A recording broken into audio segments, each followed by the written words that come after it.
বসে গেছি মালা গাঁথার জন্য। কাইচি, সুতো, সোচ নিয়ে বসে গেছি। এই যে এখন ফুলগুলো আমি এখানে ঢালবো সব। কত ফুল দেখেছো?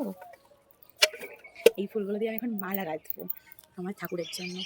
এই ফুলগুলো দেখেছো? এই ফুলগুলো কি সুন্দর, মাঝে মাঝে এই ফুলগুলো একটা করে দেবো আর এই ফুলগুলো দিয়ে মালা গাঁথবো।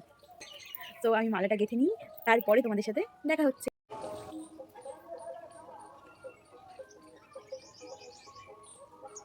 এই যে আমি মালা গাঁথা স্টার্ট করে দিয়েছি। আমার এতটা মালা গাঁথা হয়েছে, তো পুরো মালাটা গাঁথা হোক, তারপরে তোমাদের সাথে শেয়ার করছি। আর মালাটা কেমন হচ্ছে না হচ্ছে তো তুমি কমেন্ট করে জানিও প্লিজ তোমরা সবাই।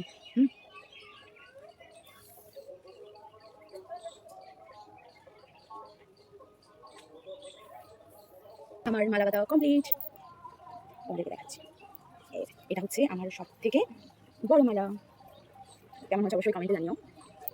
তারপরে হচ্ছে এটা, এগুলো ছোটো ছোটো করে বানিয়েছি। এগুলো হচ্ছে ঠাকুরের গলায় দেবো, তার জন্য সব কিছু ছোটো ছোটো করে বানিয়েছি। এই দেখুন এটা।